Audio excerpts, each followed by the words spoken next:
When everything is moving all at once, your workforce, your tech stack, your business, you don't need more tools. You need one solution. That's why Paylocity built a single platform to connect HR, finance, and IT with AI-driven insights and automated workflows that simplify the complex and power what's next. Because when everything comes together in one place, growth comes easy. Experience one place for all your HCM needs. Start now at paylocity.com/one. If you're a smoker or vapor ready to make a change, you really only need one good reason. But with Zyn nicotine pouches, you'll discover many good reasons. Zyn is America's #1 nicotine pouch brand. Plus, Zyn offers a robust rewards program. There are lots of options when it comes to nicotine satisfaction, but there's only one Zyn. Check out zyn.com/find to find Zyn at a store near you. Warning, this product contains nicotine. Nicotine is an addictive chemical.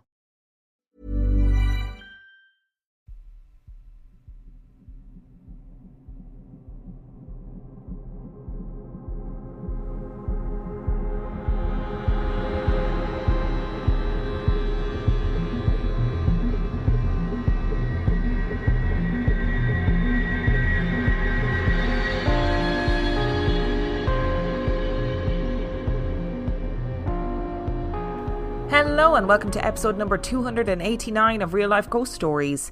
And to kick things off this week, I would like to say thanks to some of our newest Patreon subscribers. I would like to thank Wendy Phillips, Natalie Ganusko, Brianna Wygand, Helen Murphy, Casey Blue, Marg Rise, Val, Lucy G38, Medicine Buddha, Levi Brown, Gia, and Charlotte. Thank you so much for subscribing to the Patreon. I love you and I appreciate you every single day. And our film review this week. Our film review is Good Boy. Good Boy was released in 2025. It has 6.2 out of 10 on IMDb and 90% on Rotten Tomatoes. Our canine hero, Indy, finds himself on a new adventure with his human owner and best friend, Todd, leaving city life for a long vacant family home in the country. From the start, two things are abundantly clear. Indy is wary of the creepy old house, and his affection for Todd is unwavering. After moving in, Indy is immediately vexed by empty corners, tracks an invisible presence only he can see, perceives phantasmagoric warnings from a long-dead dog, and is haunted by visions of the previous occupant's grim death. When Todd begins succumbing to the dark forces swirling around the house, Indy must battle a malevolence intent on dragging his beloved Todd into the afterlife. There's two things I need to get out of the way before we start this review. Number one, this is not to be confused with the other horror film that is called Good Boy, because I promise you they are very different films. This one is wholesome and lovely. The other one is very different. Secondly, let's get this out of the way, right? The dog does not die. He gets scared, but he does not get hurt. I know that lots of people were concerned about watching it in case anything bad happened to Indy, but I promise you, he is absolutely fine in this film. And some people might see that as a spoiler, but to be honest, I don't want to watch a film where anything bad happens to a dog, or, you know what I mean? I just don't want to see it. So this film, I promise you, you're not going to watch it and come away traumatized, right? So I actually got sent a screener for this ages and ages ago, before it came out in the cinema and before it came out on streaming. And I was, not that I was apprehensive, but I was like, I just don't understand how this is going to work. And to be honest, I had such a good time watching it. I mean, look, there's plenty of times where I cried, but that's only because I love dogs. And the dog is the most beautiful dog you've ever seen in your life. And for further context, which I think makes me love the film even more, I saw people that were commenting being like, I don't like the fact that the dog is scared in this film. Like, what did they do to scare the dog? So according to the creator of this film, who is also the owner of the dog and also stars in the film with the dog, they got all of Indy's facial expressions, sounds, etc. by playing fetch with him. By playing with him in a frisbee and playing with him in his toys. That's how they did it. So if anybody thinks that they were out here trying to frighten this dog and doing horrible things to him to make him scared, that is also not what happened. But enough about the cuteness of it, because I could talk about that forever. As a horror film, I thought there were genuinely some good scares in there.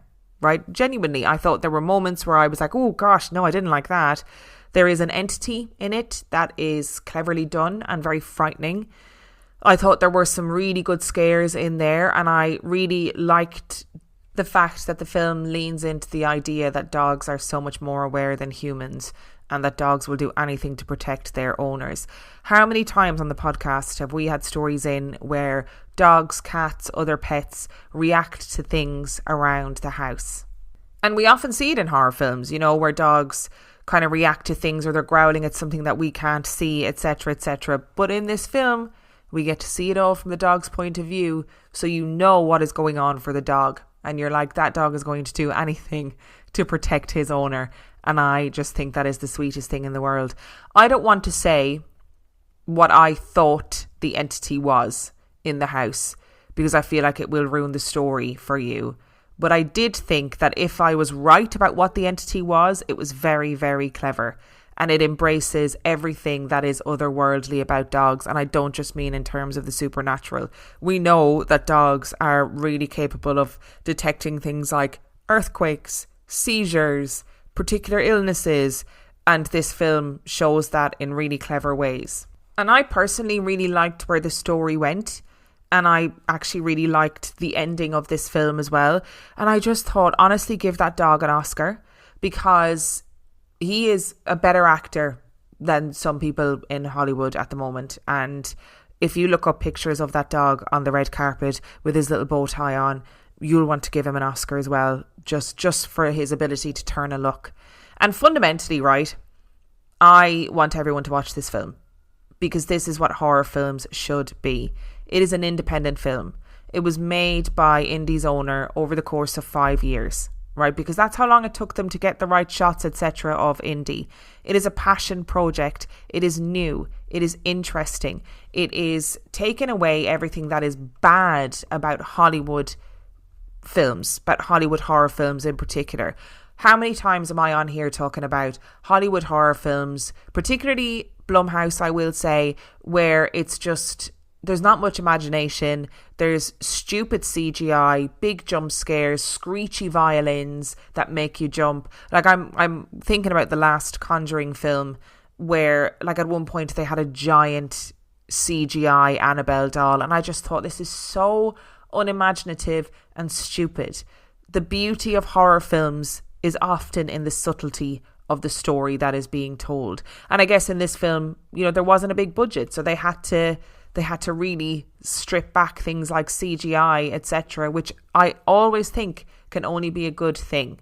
And the time that I watched this film was around the same time as the story about Tilly Norwood, this AI-generated actor, came out. And I remember thinking when I was watching this film, I was like, this is important, because this is what filmmaking should be. It should be people making films that are interesting.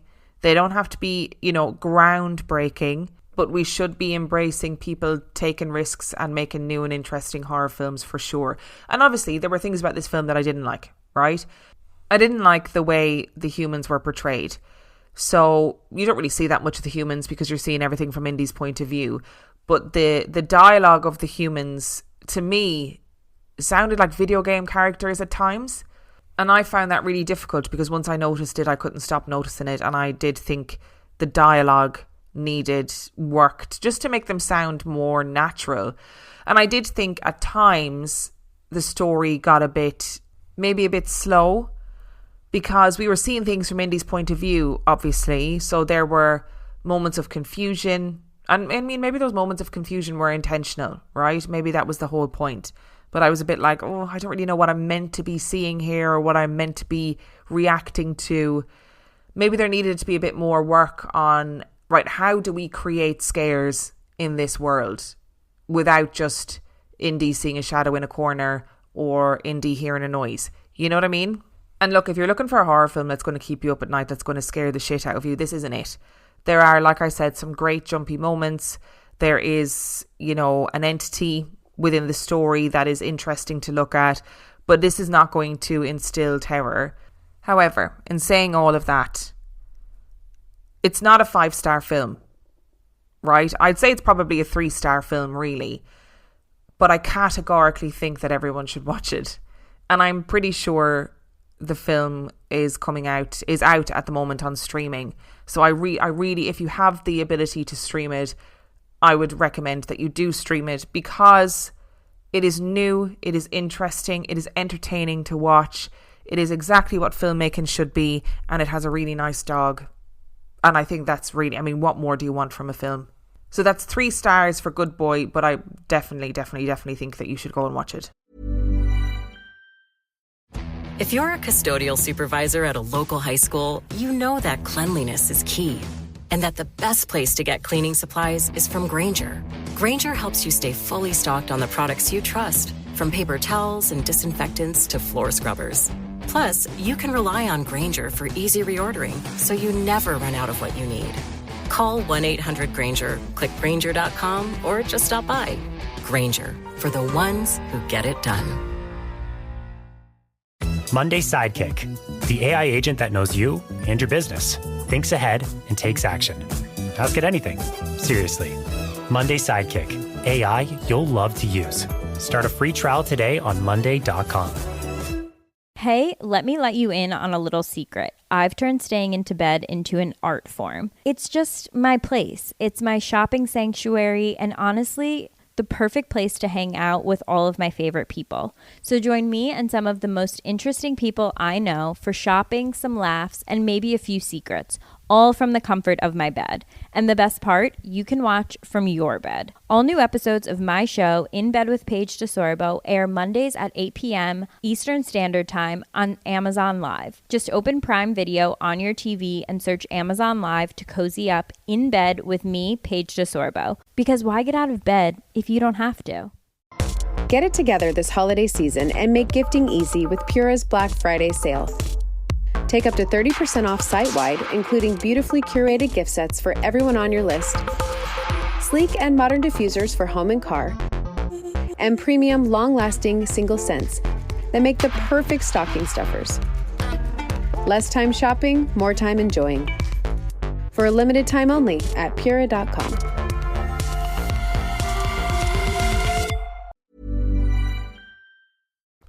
Which brings us to our story this week. Now, our story this week is a topic that I absolutely love to talk about. Of course, it is fairy lore, and I'm not even going to waste time. Let's just get straight into it.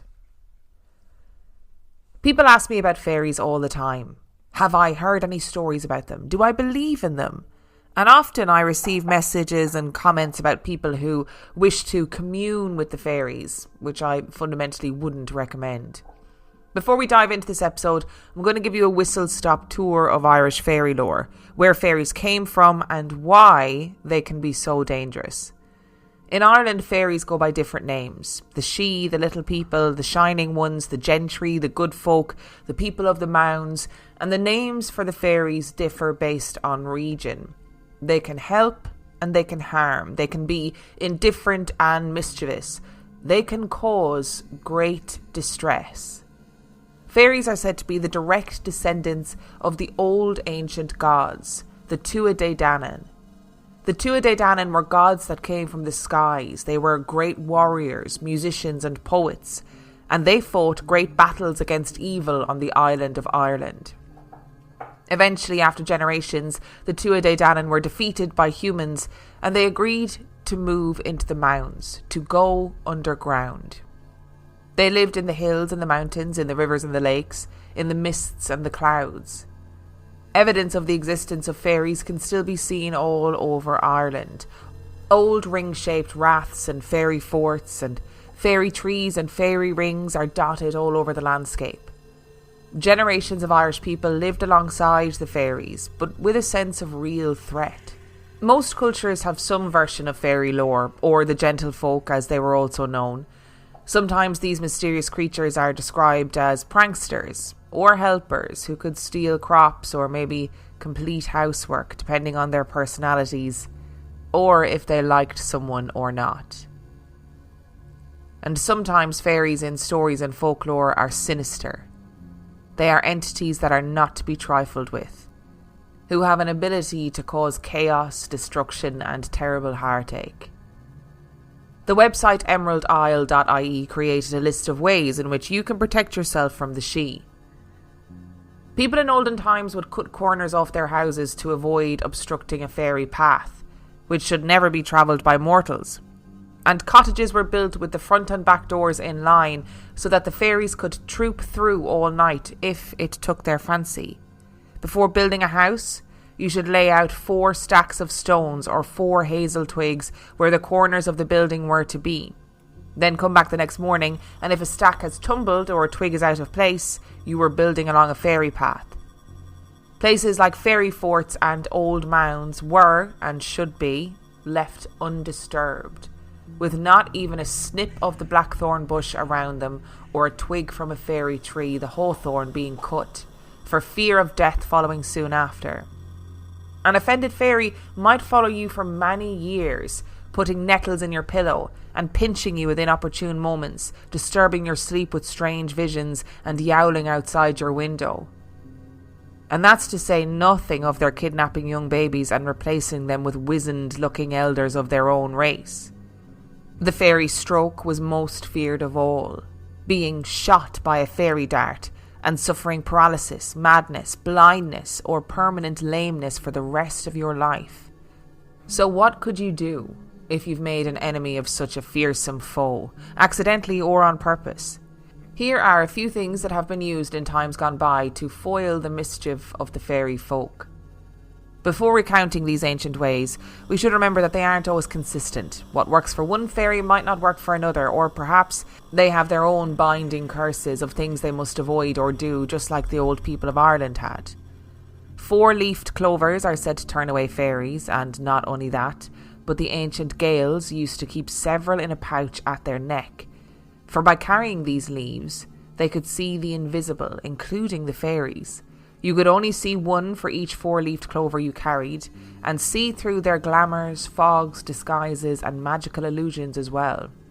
Marsh marigolds and primroses were noted for their protective effect against the Sidhe, being made into garlands and hung over barn doors to stop the horses being ridden to exhaustion at night, and laid along and above doorways and windowsills for safety. Another plant, known as St. John's wort, was also known to be as good as a fierce dog for keeping off the fairies. Daisy chains kept children from being spirited away. Red flowers and berries were avoided by the little folk, and the wood of the ash, rowan and blackthorn likewise, especially in the form of a stout walking stick. A length of mountain ash will help pull a person out of a fairy ring, should they be caught like flies in a spider's web, since the fairies fear the tree like little else. One strange means of self-protection, upon being assailed by the fairies, is to turn your coat inside out. How or why that works isn't related, but any part of the clothes will do, whether it be a glove or a sock. This was used to good effect by one widow, whose house was used as a meeting place and a market by thieving fairies, who rewarded her tolerance by giving her a coin after each auction. One night she decided to turn her coat inside out, just as they had deposited their plunder on the floor, and so they fled, leaving her wealthier by far than before. But never again could she wear that coat, for the agonies of 1,000 needles pierced her when she tried. Bread was another thing that attracted or repelled fairies. Being given as an offering with honey and milk, it might prevent their attentions from turning malicious. Or, when put into a pocket before going to a fairy-haunted place, it would keep them away. In County Wexford, it was known that you shouldn't bring an infant outside after dark unless there was a piece of bread wrapped in its bib or its dress. Salt was put to use as a potent protection against fairies, although some say it had to be blessed in the same manner as holy water to have any effect, or that fairies would be forced to stop and count every grain before they could pass, and so it was sprinkled across thresholds and windows. Knowing the true name of a fairy could grant a person power over it, binding it to service, or driving it off if applied with vigorous insults. Stones with holes in them, especially flint, would serve as a defence, and were hung over barns and doorways, as would running water, although a still pond never scared a fairy. Often enough they liked to frequent the more stagnant and marshy places, dancing above them in the shape of little lights. Fairy wells were also their abodes, and they demanded offerings on threat of flooding and drownings.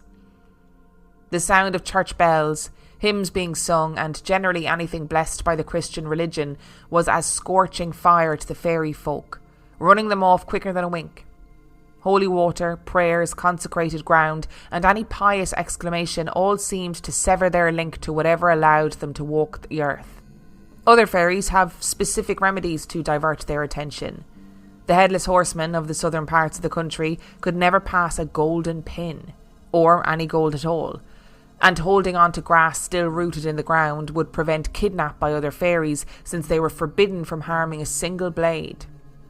Something dirty and something red were also reputed to be effective defences, depending on the situation. One other thing most fairies fear is the touch of cold iron. Keeping an iron nail in your pocket would pin you to the earth so they couldn't carry you off. And hammering an iron nail into the footprint of a fairy would cause it intense agony. An iron cross or a pair of iron shears hanging near a child's bed would stop the changeling. And old horseshoes nailed to the wall on their side, like the letter C, would likewise offer protection. If a sharpened scythe was placed edge up in a chimney, it would repel fairies, and an iron bolt or a lock on a door would guard a house, while an axe placed under the pillow would protect the sleeper, and striking a fairy with iron will result in its instant disappearance. Should a person be lured into an open fairy mound by the sweet music and fragrances emanating from within, putting an iron knife at the entrance would prevent it from closing behind them. A knife with a black handle was especially useful in these situations.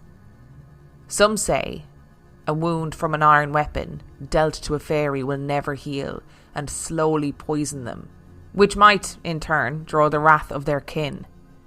And remember, above all else, never eat or drink fairy food, lest you be caught with them forever. I understand that this all may seem like distant folklore and fun storytelling, but this was a reality for a lot of people in rural Ireland. In the west of Ireland, there are a group of islands called the Blasket Islands. The Big Island was inhabited until 1954, and the history of the island is fascinating. At its peak, it had a population of 175 residents and was a capsule of Irish culture and folklore. I visited the islands a few years ago, and during the tour I was fascinated by the stories of motherhood and the solidarity of women on the islands, but also the myriad ways in which women managed to protect their children from fairies. For many, many years in Ireland, fairies were a very real threat, particularly to small babies. The thinking was that small babies could be stolen away by the fairies and swapped with a changeling, an imposter from the fairy realm. When a baby was born, the women would gather in the house for 7 days, holding a vigil over the baby. The thought was that someone needed to be watching over the baby at all times. Baby boys would be dressed as girls for the first few years of their lives because it was believed that the fairies favoured baby boys. Women would urinate on their babies in the early days because it was believed that the fairies hated filth and mess, and the presence of urine would protect the baby. It was a lot, and the early days of a child's life were filled with anxiety and stress for the women around it. The Sidhe were often believed to be the reason why young babies and children were born with disabilities, if they became sick or they didn't seem to grow or act the way a child was expected to grow and act. Again and again we see this story play out all across the world, from Ireland to Scandinavia and then all the way down to Africa and the Middle East.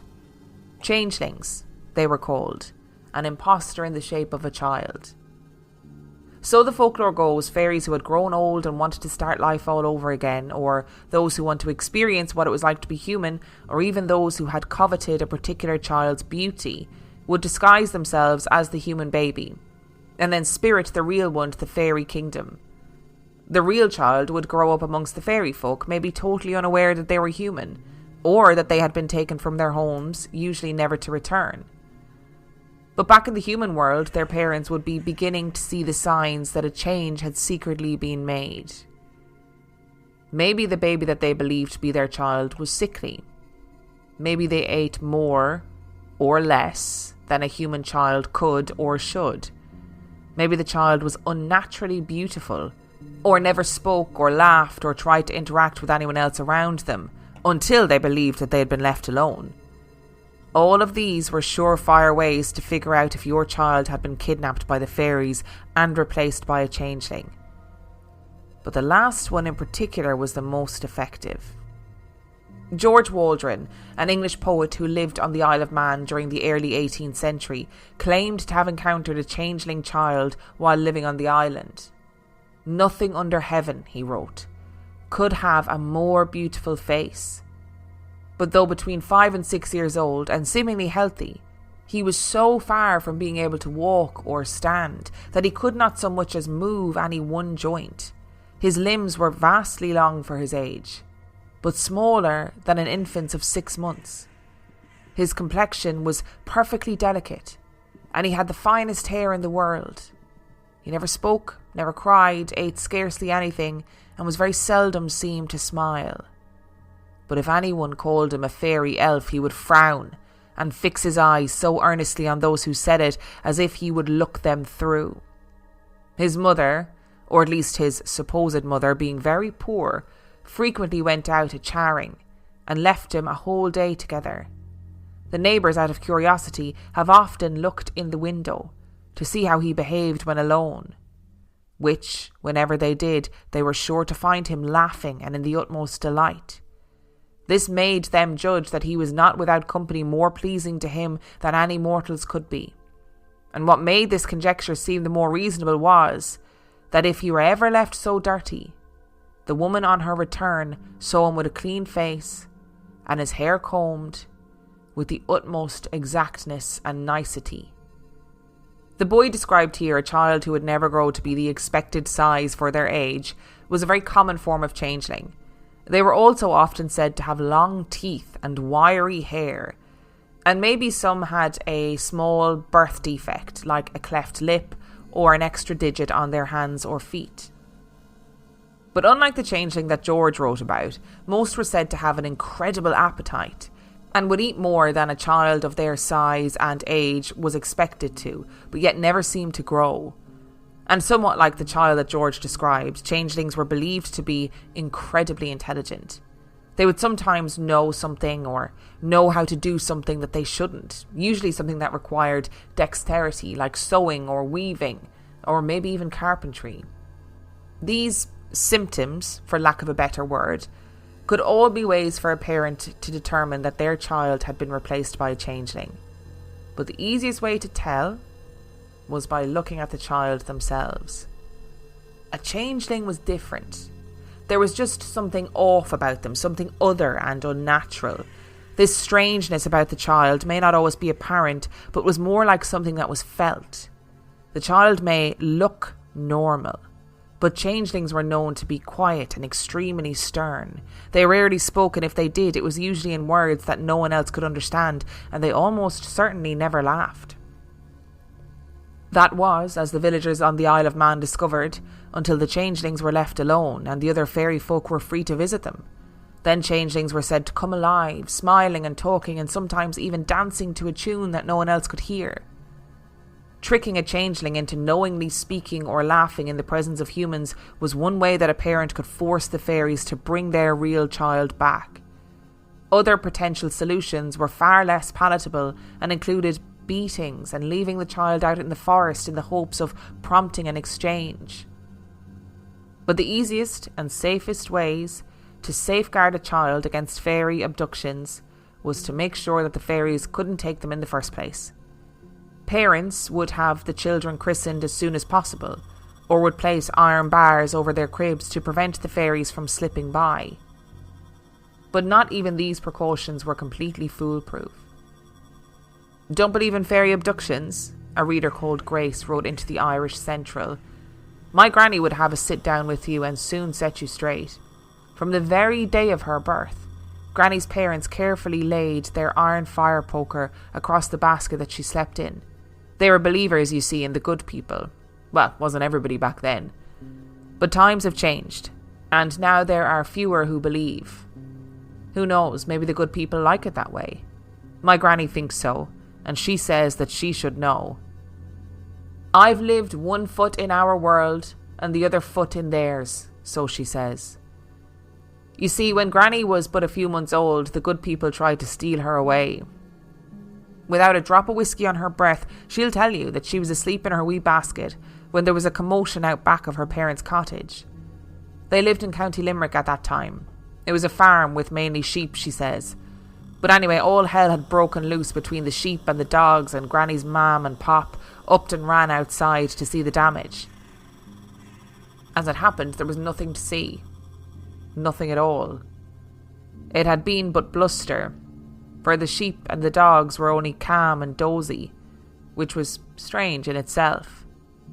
Granny's mam was pretty canny, and she hightailed it back to the cottage to find Granny, still wrapped tight in her blanket, laying at the threshold at the front door, fast asleep, across the room from her basket. When she was older, Granny was told by her parents that the good people had distracted them so they could steal her away, for she was touched, having one blue eye and one green eye, you see. Only they couldn't get her out of the cottage on account that she had been baptised.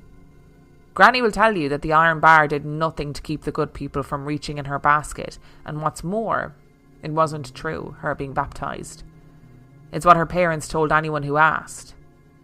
But in truth, she was yet to be baptised, and only a day or two after the visit, as Granny calls it, her parents took her on the quiet to the priest to get the job done. So we can only guess that the good people dropped Granny to the ground when they heard her mam approaching. I think Granny enjoys telling the story and wears it as kind of a badge, actually. It is remarked by many people who have known Granny that she has lived a charmed life on account of being touched by the good people. There could be something to that. She is nearing 100 years old after all, and is as bright and feisty as ever before. And of course, it wasn't just babies and small children that were at risk. Adults could also be whisked away by fairies and replaced with changelings. It was believed that the fairies were particularly interested in people who were gifted at music or storytelling. In loose terms, this idea of being whisked away by the fairies is where the expression "away with the fairies" came from.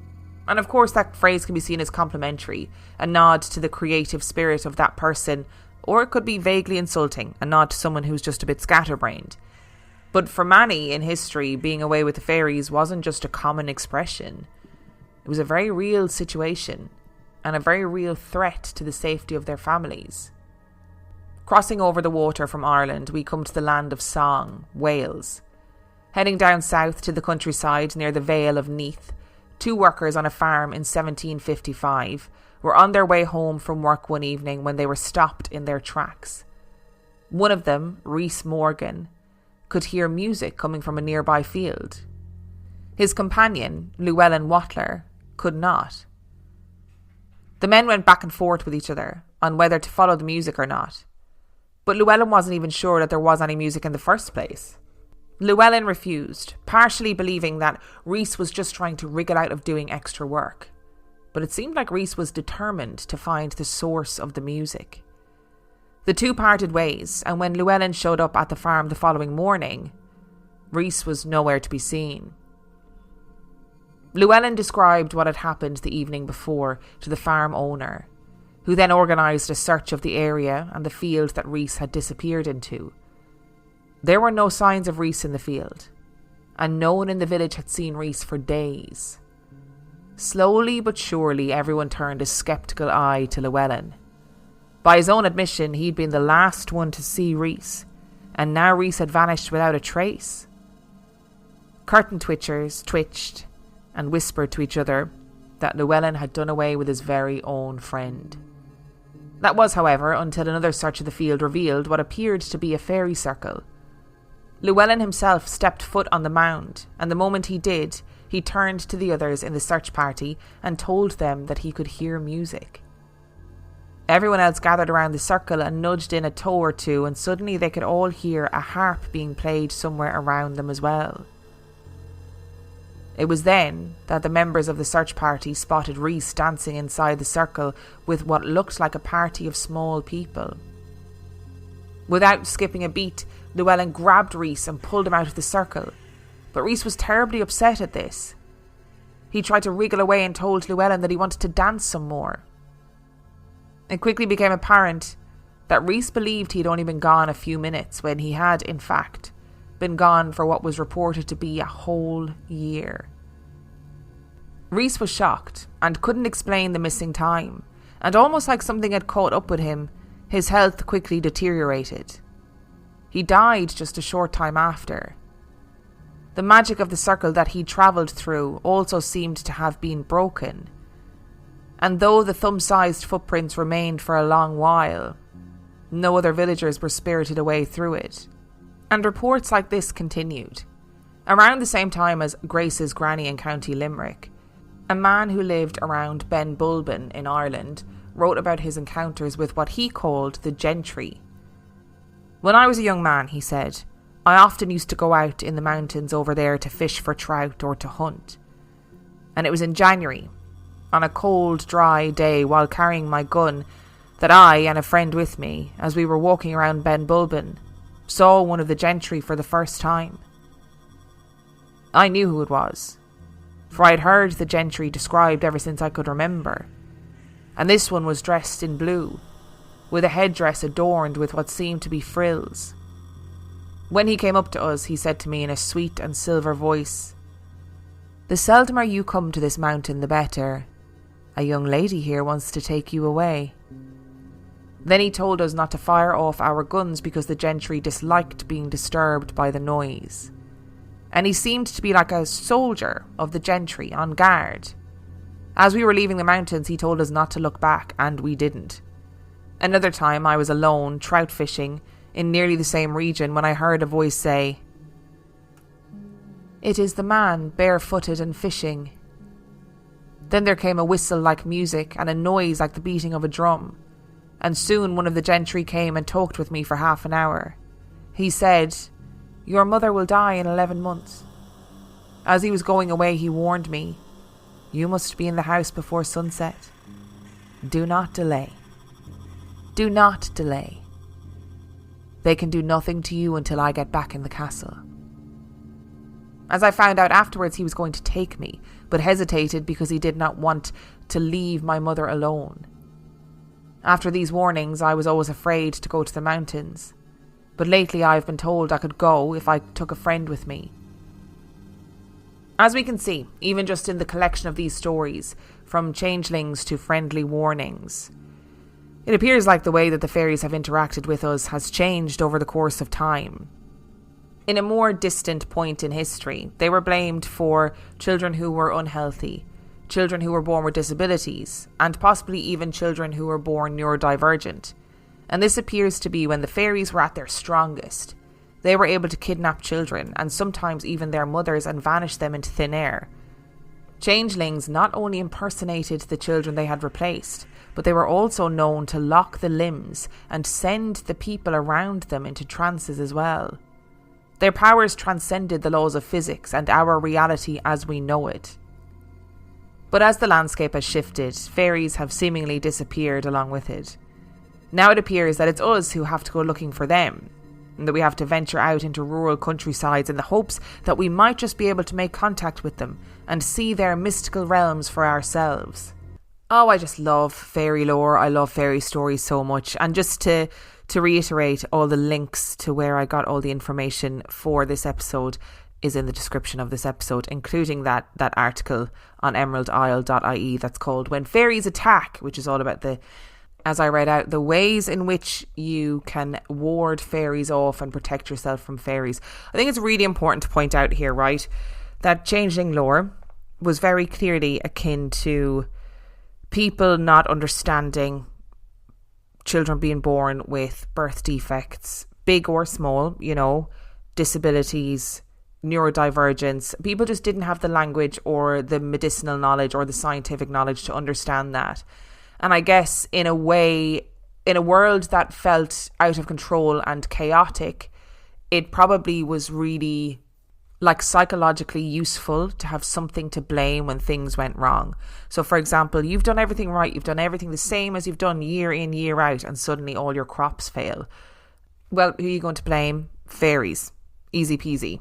And then being able to make offerings to the fairies, etc., would allow you to feel like you had a sense of control over that situation again, And of course, of all the fairy lore that I grew up with and kind of being very aware of fairies and being very aware of fairy forts, etc., etc., changeling lore is not something I believe in, right? I do believe that people wanted and needed an explanation for medical and psychological conditions that they just didn't understand. And especially in rural communities in Ireland, like the families and houses were often so spread out that if you had a child who had a neurodivergence or was born with a disability or an illness or whatever, it is very unlikely that you would have ever met another person with the same illness. Or even if you knew other neurodivergent people, it often doesn't present in the same way for each person, right? Neurodivergence is very individual and presents very individually. So you wouldn't probably make those connections. And you probably would feel like, oh my God, my child is the only child in the world who is like this. So therefore, what can I blame? What do we blame for everything that goes wrong? Oh yeah, the fairies. If you would like to read a book about that, there is an amazing book called The Good People by Hannah Kent.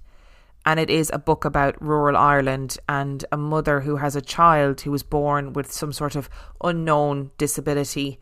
And they understand it as the child being a changeling and all of the stuff that transpires from that understanding. And it's an absolutely fantastic book to get your head around what this actually meant for people in rural Ireland. And the story that she has created was actually based on a true story and the court case that followed. So it is definitely worth a read if you want to get an idea of what fairy lore meant for people who were living alongside it. And every country and culture had their own way of understanding illness and disease and, you know, disabilities, etc. So I know that in Shakespearean times and before in England, it was a common held belief that if a child was born with a disability, it was seen as the sin of the mother in pregnancy that had caused it. Because, of course, as humans, we would find a way to blame the woman, obviously. But, you know, boo the patriarchy aside, it was just a case of people trying to understand the world around them. And sometimes that came with magical thinking. You know, sometimes that came with, well, it's obviously fairies are the things that we can't see, and therefore they have the ability to do all these things. And we are going to take all of these steps to try and stop fairies from coming into the house and taking our children. If you want to read another book about changelings, by the way, there is a book called The Cottingley Cuckoo, which is by a writer called, I think her name is Alice Elwood. But yeah, that's another great book just about changelings and changeling lore. And it's just a very interesting thing. There's also the film You Are Not My Mother, which is about changeling lore, and it's set in modern day, in a modern day housing estate in Dublin, which I think is a great setting for it. And it just fundamentally was a way for people to understand the world around them. And I remember reading a book, and I cannot for the life of me figure out what book it was that I read. And a part of it was about changeling lore and about people who had experienced changelings within their families. And it was generally people like adults who suffered from depression or bipolar disorder, or, you know, were incredibly talented musicians, poets, storytellers, writers, singers, etc. And during these periods of deep, deep depression, sometimes catatonic depression, it was believed by some of these family members that they had been replaced with a changeling because the person was so talented, the fairies had come and taken them away to the fairy realm to play music or to tell stories or to sing or whatever it was. And again, it was just a way of people understanding or trying to get their head around things like catatonic depression, things like depressive episodes following periods of seeming normality, you know, and I use the word normal loosely because, as we all know, what is normal? But going back to the beginning of this story, I loved the article from Emerald Isle about all of the different ways that you can like protect yourself from fairies. And there is, in the film Sinners that came out earlier in the year, in it the character Remick is an Irish vampire, and he sings a song called The Rocky Road to Dublin. And in the song he talks about cutting a blackthorn while he's walking this journey in order to protect himself from ghouls and goblins and obviously fairies. And that is like a long held belief that a blackthorn stick can help protect you from fairies and other bad things. And then it's really interesting because you see some like real world stuff in there. So for example, they used to use St. John's wort to, ward off the fairies. But also we now know that St. John's wort can be used as a natural way to help manage low mood, which is really fascinating. And, people would have known this in a way back in the day. They would have known the medicinal properties of plants, but maybe they wouldn't have understood depression and low mood. They might have just thought, oh, that person's been touched by the fairies. But if you take St. John's wort, it will look after you, or it'll keep you safe. And it's also interesting that you see things like if you sprinkle salt, the fairies will stop and count every grain, which also translates into lots of vampire lore. Oh, I just love it. I love when it all comes together and interconnects. And then it's also important to recognise that within Irish fairy lore, there's lots of different types of fairies. In that article it talks about the headless horseman, which is the Dullahan. And that is another version of a fairy. He is seen to be as a part of the fairy world, as is the banshee. She's a fairy, as is the puka. The puka is like a shape-shifting entity, also a fairy. Leprechauns, the far darig, the far gurta, they're all different types of fairies. So really in Irish folklore, there was a fairy for pretty much everything. And while I absolutely adore the fact that fairy lore has kind of gone mainstream, which I find great, and people are really interested in it and people talk about it all the time, I think it is really important to also be respectful of it and be respectful of the fact that, there are different folklores for different countries and different places, and yes, it's a really fun thing to learn about, but I think it's also important to recognise that actually a lot of fairy lore was based on people needing to understand the world around them, needing to be able to label things like seizures, strokes, neurodivergence, disabilities, etc. Right? So that's a huge part of it, is a way of understanding the world around you at the time when you don't have access to scientific knowledge or medical knowledge. I think it's also important to recognise that changeling lore meant that a lot of people were unduly, I suppose, tortured in a way in order to demonstrate, or in order to, make the changeling go away and bring the real person back when the real person had been there the entire time. All you have to do is look at the story of Bridget Cleary, and, she was accused of being a fairy and ultimately lost her life because of it. So, in essence, you don't have to believe in fairies to see that belief in fairies has caused a lot of strife for a lot of people. At the very least, a lot of anxiety and a lot of worry. And at the very worst, the murder of innocent people. So the belief in fairies and fairy lore was very powerful and was very much real. So that element of things is real. But let me tell you, I'm still not going to be stepping into a fairy fort anytime soon. I'm not going out trying to communicate with fairies. I'm not going out trying to see if I can see one or go into a fairy ring, or I'm not doing any of that. Thank you very much. It is not happening for me. It always gives me the heebie-jeebies when people leave comments on my content, or they message me and they're like, yeah, so I'm trying to communicate with the fairies. I'm desperate to see them. And I'm like, well, maybe don't. Maybe learn a bit about fairy lore, what actual fairy lore is before you set out on that journey, because I personally wouldn't. Thank you so much for listening to today's episode. I just love a bit of a deep dive into folklore. If you would like to send your story in, you can do so by emailing it to reallifeghoststoriespodcast@gmail.com. You can also check out the website reallifeghoststoriespodcast.com. And if you're desperate for some extra content, you can subscribe to the Patreon.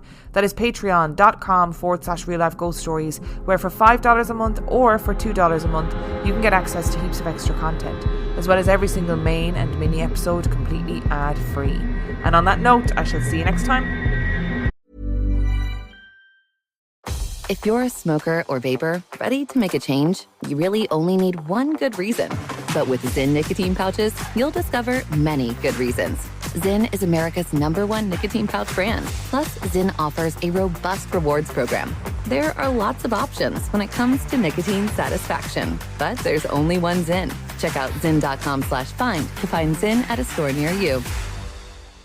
Warning, this product contains nicotine. Nicotine is an addictive chemical.